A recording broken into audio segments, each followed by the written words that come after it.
You ever wonder how one tiny thing can unravel your entire life? I didn't either until it happened to me. Honestly, I never imagined I'd be telling this story, but that single moment opened my eyes to a truth I couldn't unsee. And now, I need you to see it, too. We were, by all outward appearances, a regular family. Busy, tired, borderline functional. 2 working parents, 2 little kids, a 3-year-old who refused to eat anything but buttered noodles, and a 1-year-old who seemed to think sleep was a personal insult. The house always smelled faintly of formula and dry shampoo, and on most days, our communication revolved around whose turn it was to handle bedtime. Life was a loop of diapers, deadlines, and half-finished conversations. But I liked our routine.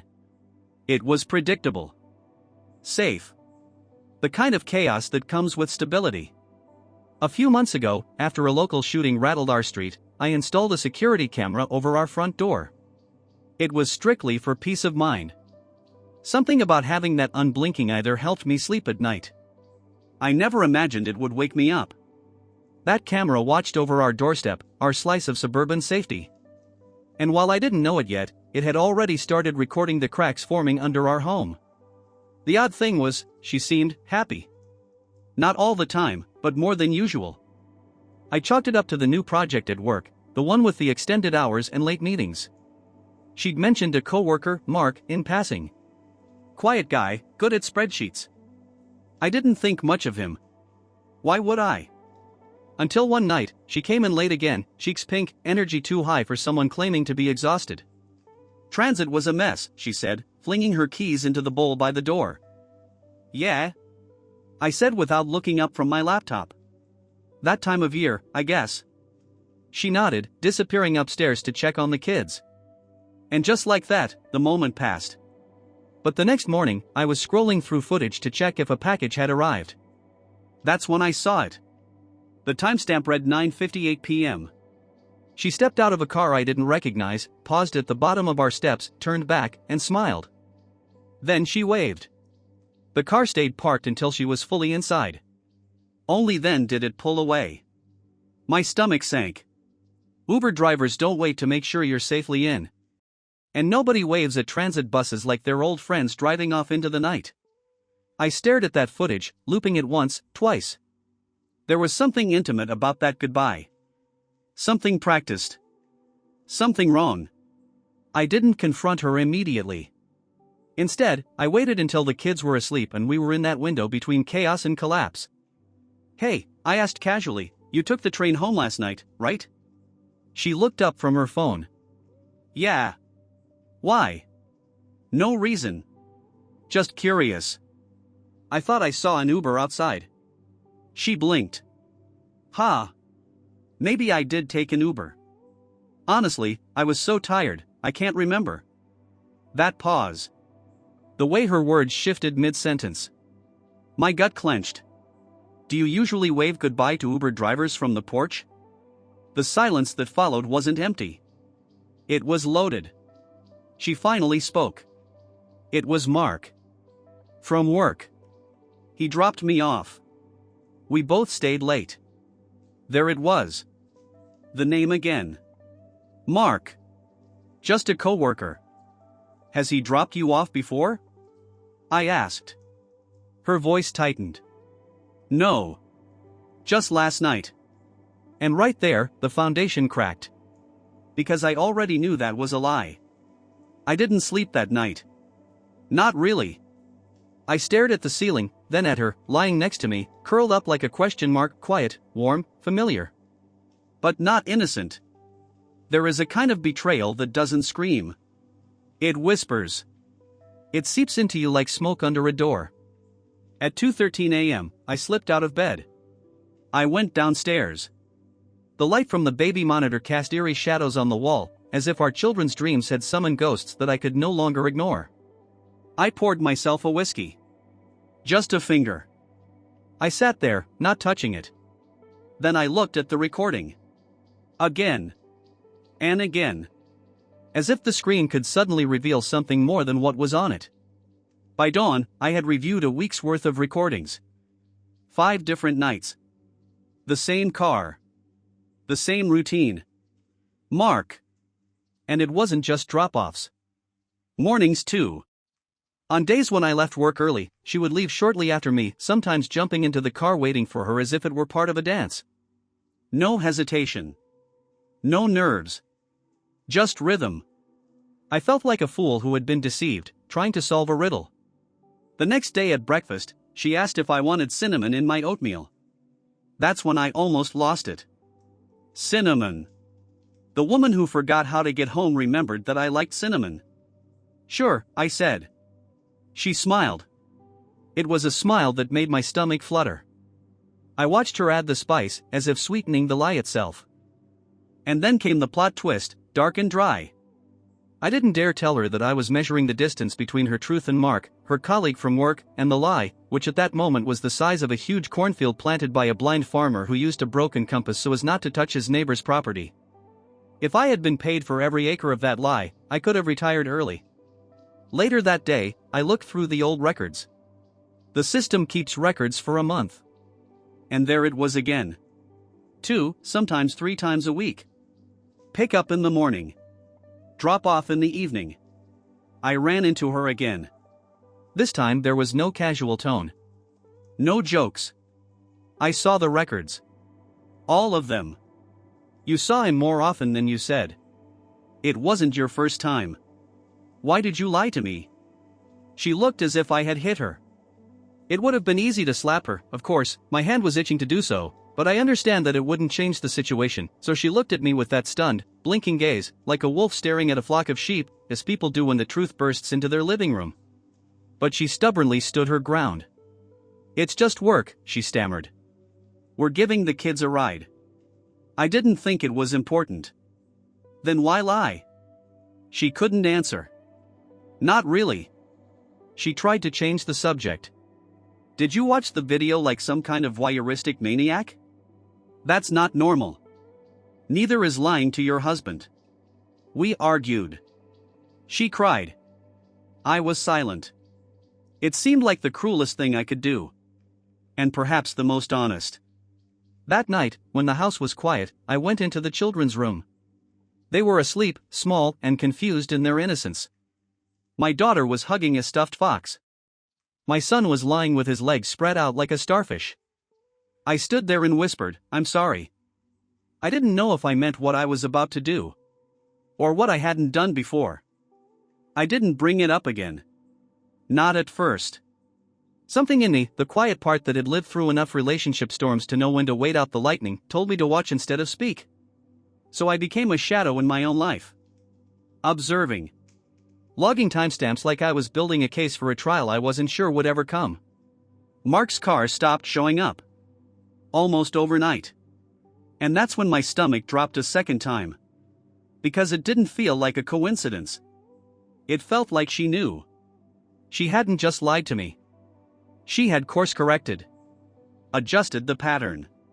As if the only sin was getting caught on camera, not whatever was actually happening inside that car. And so the silence between us grew teeth. She made coffee one morning and said, "Want me to drop the kids off today?" I nodded. Sure. Then I waited for her to get into her own car. I watched her leave the driveway. Alone. But my gut told me not to relax. I went to work but took a different route. Circled back toward the highway and parked behind a closed gas station, just to see. 20 minutes later, she pulled into a lot across the street from our daughter's preschool. And there he was. Mark. Getting into her car. They didn't kiss. They didn't touch. But they didn't need to. The way she leaned over the console, laughing at something he said. The way his hand rested on the armrest, an inch too close to hers. The kind of body language you only build through practice. Through habit. I felt like someone had swapped out my heart for a stone and left the echoes of it beating in my ears. At lunch, I sat in my office and stared at the wall. Not the computer. Not my phone. Just the wall. Beige. Plain. Honest. It felt like the only honest thing in my life. That night, she kissed me. A soft peck on the cheek. I was washing dishes and she said, "Thanks for doing these. You're amazing." I nearly dropped a glass. Not because of the words, but because I couldn't remember the last time she'd said them without sounding like she was reading from a script. We stood there in the kitchen like strangers learning each other's lines. I turned off the tap and dried my hands slowly. "Do you love him?" I asked. She blinked. "What? Mark. Do you love him?" Her face crumpled into a frown, then something colder. "Defensive. Of course not." "That's ridiculous." "Then why are you hiding him?" She turned away. That silence again. Like a scream that forgot how to make noise. I didn't chase her. I just stood there, damp towel in my hands, wondering if love ever really left or if it just retreated into the walls, waiting for you to move out. Later that night, I sat in the car and watched the front door. Not stalking. Just collecting quiet. It had become my new habit. My routine. Then something happened I didn't expect. My son, 1-year-old and wobbly, wandered into the hallway in the dark and called out for me. That baby babble that's halfway between sobbing and summoning. I rushed back inside. Held him. Pressed my face to his tiny shoulder. He smelled like oatmeal and sweat and innocence. And I broke. Tears came. Not loud ones. Just the kind that slipped down your cheek like they'd been waiting months to escape. That was the moment I realized, this wasn't just about her. It was about what we built. What we promised. What I had to protect. And maybe what I had to let go of. But first, I needed the truth. All of it. Just when I thought the atmosphere in our house couldn't get any more tense, the universe threw in such an unexpected plot twist that it could have been written by a soap opera writer. It was Thursday evening, one of those painfully ordinary nights when nothing seemed ordinary. The kids were in their pajamas, the kitchen smelled of reheated spaghetti, and I was silently calculating whether I had enough emotional strength to get through bath time without screaming into my pillow. Suddenly, the doorbell rang. I checked the camera before opening it. There she was. The last person I wanted to see. Her mother. Full name, Judith Eloise Whitmore. Nickname, the Auditor. Not because of her job, but because she could audit every part of your life with a single glance. She came with suitcases. As always. Surprise, she beamed when I opened the door. I just couldn't stay away from my grandchildren. I decided to visit for the weekend. Judith's idea of a weekend was until I get bored or someone cries. She burst in like a cruise ship docking during a hurricane. Kisses for the kids. Raised eyebrows at the mess. Criticism of our trash sorting habits before she even took off her coat. My wife looked surprised, then forced herself to smile. "Mom! You didn't say you were coming." "I know, dear," Judith replied. "So you can't pretend you have plans." She laughed. No one else laughed. Over dinner, Judith asked about 114 questions about our marriage. Most of them began with, "Don't you find it strange that," and ended with suspicions she had nurtured over the week. "Don't you find it strange that she always looks so tired, Nate? Don't you find it strange that he doesn't touch his food when you're talking, Amelia?" Each question was like a fly landing on my neck. It was uncomfortable and I wanted to brush it away. More accurately, it was annoying. But it also strangely clarified the situation. Because for the first time in weeks, we were forced to be in the same room, in the same rhythm. My wife and I, united by our mutual exhaustion with Judith's endurance. That night, we sat on the porch, the kids asleep, the sounds of Judith aggressively washing dishes coming from the kitchen. She brought her lasagna in a container, my wife whispered, shaking her head. She interrogated me about the thermostat settings, I muttered in response. We looked at each other. Then, for the first time in a long time, we laughed. Not a deep laugh. Not a free laugh. But it was a real laugh. It was like finding a lighter in a dark cave. Of course, it was useless. But it was proof that fire still existed. "Do you think she suspects something?" she asked when the laughter died down. "I can tell she suspects everything. Because she's like the Italian mafia, and that's her norm." She nodded and then fell silent. I looked at her. I really looked at her. And I wondered, if we were standing side by side in front of a judge, accused of contempt of marriage, could we plead not guilty? Or were we both accomplices to different crimes, with the same fingerprints on the door? From inside, Judith shouted, "Who left the fingerprints on the glasses?" Honestly, we didn't answer. We just sat there, two defendants on the porch, watching the fireflies and waiting for the next summons. Judith left on Sunday evening, and her perfume lingered in the air, reminding me of everything that remained unresolved. When her car disappeared from the street, the house seemed to breathe a sigh of relief. So did I. And with that sigh, all the nervous laughter and exchanged glances with Amelia disappeared into silence once again. By Monday, the truce was over. That night, while she was putting the kids to bed, I sat on the couch holding her phone. She had left it on the coffee table, unlocked. I assumed it was an accident. Maybe she just got distracted. My hands were shaking. Not from guilt. From something colder. Like the realization that you're about to open a door that will never close again. I told myself I wasn't peeking. I checked. Like a mechanic opening the hood before a long trip. You don't expect to find something wrong with the engine, but you'd be a fool not to check. The message lists were clean. Too clean. No messages from Mark. No late-night chats. No emojis. No proof. Except for one. Her recently deleted folder. It contained only one letter. From 2 days ago. Simply signed, them. I restored it. And it opened like a confession. Mark, you looked amazing today. That dress, hard to take my eyes off. Amelia, you're a jerk. Mark, you didn't stop me. Amelia, I didn't want to. Mark, when can we talk again? Amelia, not this weekend. My mom's here. Mark, really? That explains the look on your face when you got in the car. You looked like someone had ripped your soul out. Amelia, she does that. But things are a little better with Nate. She thinks she helped. Isn't that funny? Mark, do you feel guilty? Amelia, only when he smiles at me like he still believes I'm the same person. I stared at the screen. I didn't blink. I didn't breathe. Somewhere upstairs, I could hear her singing softly to our daughter. A lullaby. Not melodious, but warm. I couldn't move. I couldn't scream. I was just a statue on the couch, holding the device that had blown my world apart. And then it hit me, one of those cruel, unexpected memories that attack you when you least expect it. It was 2 years ago.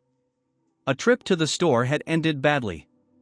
Our son was throwing a tantrum in the cereal aisle, and Amelia crouched down next to him, whispering patiently, "I know this is hard for you.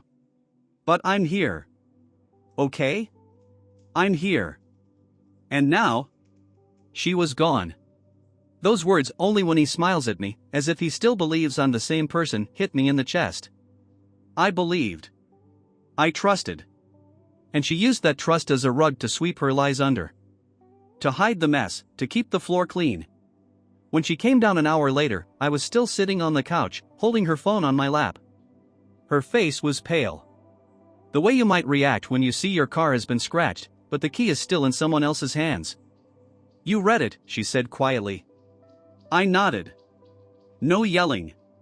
No drama. I just looked at her and asked, "How long?"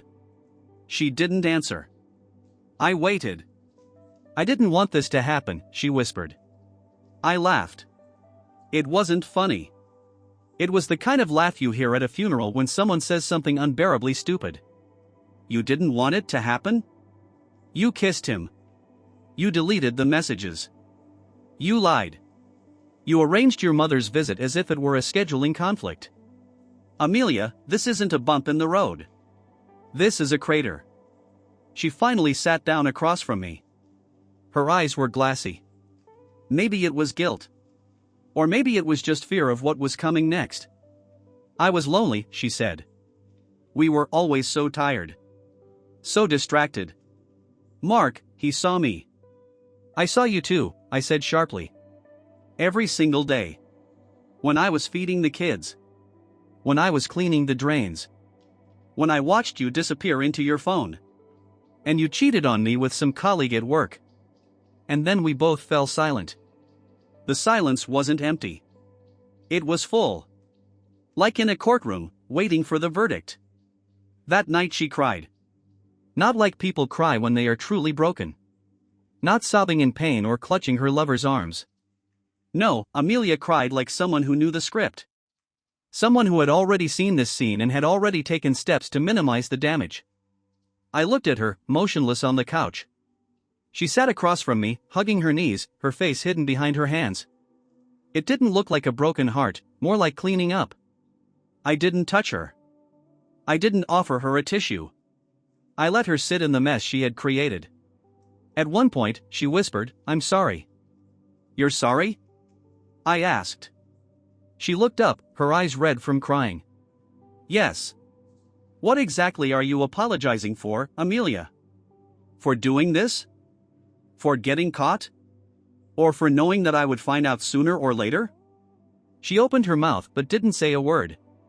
A goldfish gasping for air in a broken glass bowl. The rest of the night passed slowly, like honey paste. She went to bed first. I stayed in the living room, staring into space, feeling everything.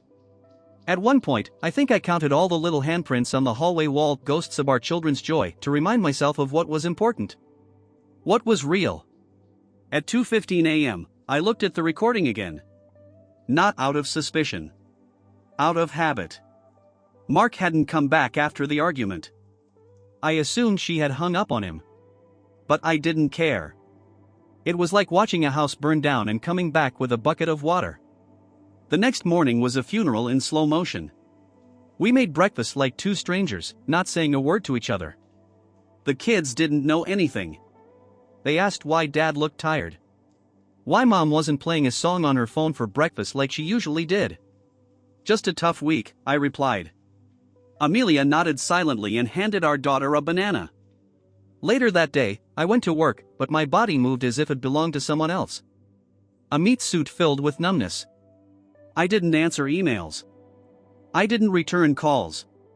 I just sat in my office and stared at an old photo that Amelia had put in a frame a few years ago. It was of us at a carnival, with cotton candy stuck to my beard, her laughing and leaning against my shoulder. I barely recognized us. That evening, after the children had gone to bed, she came back to me on the sofa. This time without tears. Without a script. "I want to fix everything," she said. "Fix?" I looked at her. "Amelia, this isn't a flat tire. You can't just patch up a betrayal and drive on as if nothing happened." "I know." Her voice was firmer now. "But I'm still here. I didn't leave. Doesn't that mean anything?" I almost laughed. "Almost. You left long before I picked up the phone," I said. "You left, broken into pieces. In the looks you gave the screen. In all those nights when you smiled more at the man in the car than at the man holding your daughter's bottle." She sat down next to me, reaching out to touch me. "What do you want from me?" she whispered. I looked at her. "I want the truth. All of it. I want to know how much of our life was a theatrical performance. And I want you to stop asking me to pretend that it didn't burn everything to the ground." "I don't know how to do that," she admitted.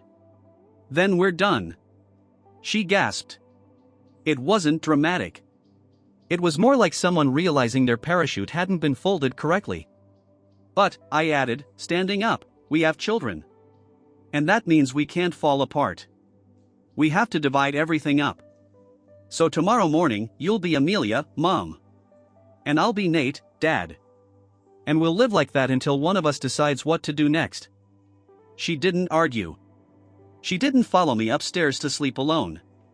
And that was the most honest thing she had done in weeks. 1 week after I found the messages, I received a call at work. It was our daughter's preschool. Her teacher, Miss Claudia, sounded rattled. "Mr. Nate, there's been an incident. Your daughter had a fall on the playground. She's okay, but she's asking for you specifically. We think it'd be good if you came." My legs carried me out the door before my brain caught up. The whole drive over, I kept imagining the worst: a broken arm, blood, stitches. But when I got there, I found her sitting on a beanbag, her left leg elevated and wrapped in a soft brace. A red crayon clutched in her hand, mid-scribble. "Daddy," she said, her eyes lighting up. That word. It shattered me. She reached out like nothing in her world was broken. Not her leg. Not her home. I knelt beside her and hugged her as gently as I could. She whispered, "I didn't want mommy. I wanted you." That did it. Tears. Hot and uncontrollable. Right there on the preschool carpet with finger paints drying under a window and plastic trucks parked on a nearby mat. It wasn't the pain of betrayal that hit hardest. It was love. Undeserved. Unquestioning. Delivered by a child who didn't know what it meant to have her heart broken yet, but knew exactly who would put it back together. That night, I carried her inside like a soldier coming home from war. Amelia opened the door, her face creased with guilt and worry. "Is she okay?" "Sprained ankle. No break. No stitches." Amelia crouched beside us, reaching out, but our daughter turned away. "I want Daddy to put me to bed." Her voice wasn't angry. It was decisive. Amelia nodded and backed away, and I saw it hit her, the first real consequence she hadn't been able to lie or explain away. Later that night, I sat by my daughter's bed after she fell asleep. I stared at her small, perfect form and realized something that rewired me. I didn't have to save my marriage. I had to save myself. And her. And her brother. And here's the hook, the next morning, a letter arrived in our mailbox. Not from Mark. Not from a lawyer. From someone else entirely. A woman named Camila. She addressed it to me by name. Handwritten. Inside, 3 sentences. "You don't know me, but I know about Amelia. And Mark. I know because he lied to me too. You deserve to know everything. If you're ready, call me." She included a number. I stood there on the porch, wind slapping the envelope against my hand, and suddenly the world expanded. This wasn't just a bad chapter. It was a spiderweb. And I had just found a second thread. I waited 2 days to call Camila. Not because I was scared. Because I wanted to be ready. Emotionally. Logically. I wanted to be able to hear every word she said without crumbling under the weight of it. When I finally dialed, she picked up on the second ring. "Nate?" "Yeah." "Camila?" A pause. Then, "I'm glad you called. I've been waiting." Her voice was calm, practiced. Not angry, not emotional, just steady. The kind of steadiness that only comes from being broken and then rebuilt. Piece by jagged piece. She told me everything. How she and Mark had been together for 3 years. How she found out about Amelia by accident, an old text thread Mark had forgotten to delete from a synced tablet. How her world imploded the day she saw my wife's name pop up in messages that dripped with intimacy and history. They weren't just having an affair, Camila said. They were in something. Like a mini-life. Secret birthdays. Pet names. Plans. Plans. That word echoed like a bullet. I hung up feeling like someone had opened a trapdoor under my chest. They had a world. One where I didn't exist. That night, I printed the messages Camila had forwarded. I printed the screenshots, the calendar entries, the photos. And then I packed a small bag. Not to leave. To prepare. Because I had decided exactly how this would go. Amelia came home late. She'd been out, some excuse about errands and needing time to herself. She didn't look surprised to see me sitting at the kitchen table, documents spread out in front of me like evidence before a jury. "What's all this?" she asked. "This," I said, my voice quiet but sharp, "is everything. Every message. Every lie. Every moment you spent building a world behind my back." Her eyes scanned the papers. Her mouth opened. Closed. "Then, you talked to her." "Camila?" "Yeah. I did." She swallowed hard. "I can explain." "No," I said. "No more explaining. I'm not here for another round of damage control. I want you to sit. I want you to listen. And I want you to understand the gravity of what you've done." She sat. And I laid it all out. I told her how I found the footage. How I watched her lie in real time. How I held our daughter in my arms while she cried for me, not her, and how that was the moment I realized the cost of her betrayal wasn't just our marriage. It was our children's sense of safety. I watched her break. This time for real. Her shoulders shook. Her voice cracked. But I didn't move. I didn't console. I just delivered the truth. You can cry, I said. But don't cry for me. Cry for the version of yourself who thought this wouldn't catch up to her. She whispered, I didn't think you'd find out like this. No, I replied. You didn't think I'd matter enough to look. Silence hung in the air like smoke. Then I stood. We're not doing this here, I said. We're not screaming in front of our kids. But you and I, we're done pretending. She looked up. So what happens now? I nodded toward the bag at my feet. What happens now is I take the kids to my sister's for the weekend. You get time alone to decide what kind of person you want to be on the other side of this. If there is another side. And after that? After that, I said, we'll decide what parts of this life are still worth saving. There's a quote by C.S. Lewis that says, experience, that most brutal of teachers. But you learn, my God, do you learn? That line played on repeat in my head as I drove the kids to my sister's. They sang in the back seat. Off-key, adorable. Unaware. And I kept one hand on the wheel and the other on the edge of collapse. What do you do when your entire identity as a husband slips away like sand through your fingers? You improvise. You anchor yourself to whatever's left, your kids, your breath, the rearview mirror. I dropped them off. Kissed foreheads. Told my sister I'd explain later. She nodded, eyes soft, questions held in check. God bless her for that. Then I drove. Not home. Just away. I ended up by the lake. The one we used to visit when we were dating. When love was loud and uncomplicated. I sat on the old pier, watching the black water breathe against the wood. I thought about the past. Not the good parts. I thought about the times I let my job be more important than her voice. About all the late nights I assumed she'd understand. The missed anniversaries, the half-listening, the emotional absenteeism I labeled as being a provider. And here's my truth. I didn't cheat. But I did drift. She wasn't the only one who left the marriage. She just did it in a way that had more witnesses. There's another quote, one I underlined years ago in a forgotten book: infidelity doesn't start in bed. It starts in conversation. And that conversation began the day I stopped being curious about her inner world. It doesn't excuse her. God, no.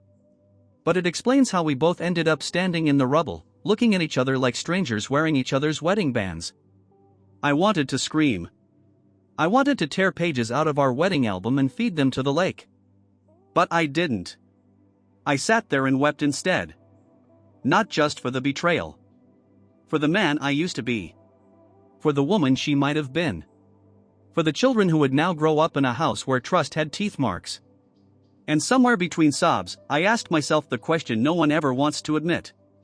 Would I have done the same? In some parallel world, had someone really seen me on a night I felt invisible, would I have waved back? Would I have stepped into a different car? I don't know.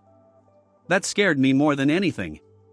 As the sun fell behind the tree line, the cold set in. I stood. Brushed off my jeans. One more quote floated to mind. Rock bottom became the solid foundation on which I rebuilt my life. J.K. Rowling. I wasn't ready to rebuild. But I was done sinking. When I returned on Sunday evening, the house was quiet. I unlocked the door and entered the silence, not a peaceful silence, but simply the absence of noise. Amelia wasn't home. I didn't ask where she was. Maybe she needed some quiet too. I put the children to bed as if nothing had happened. Because for them, nothing had changed.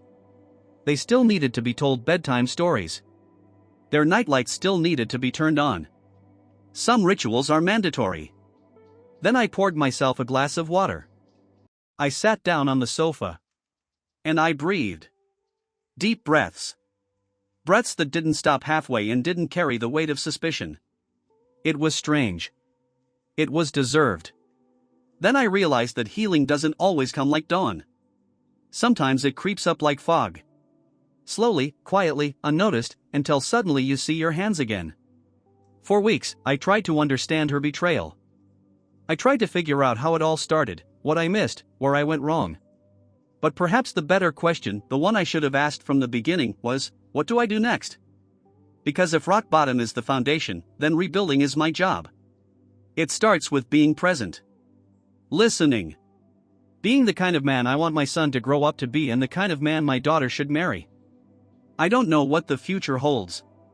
Maybe reconciliation. Maybe divorce. Maybe just a different version of the family I planned. But one thing I know for sure, I'm moving forward. And if you're reading this, if you felt the empty pain of betrayal or the slow suffocation of being ignored, let me tell you this. You are not the sum of someone else's failures in loving you. You are not what has been done to you. You are what you will do next. Love is beautiful. But love is also work. And if you don't check the foundation, don't be surprised when the ceiling caves in. So ask questions. Be present. Choose curiosity over comfort. Choose honesty over ease. And if you've been hurt, if you're reading this while sitting in the middle of your own ruins, remember, it's okay to cry. It's okay to scream. But eventually, you have to get up. Stand up. Rebuild. Breathe again. The best chapters don't always come after the best beginnings. Sometimes they come right after the worst endings. Here's to yours. Thanks for watching, subscribe, and comment on the story.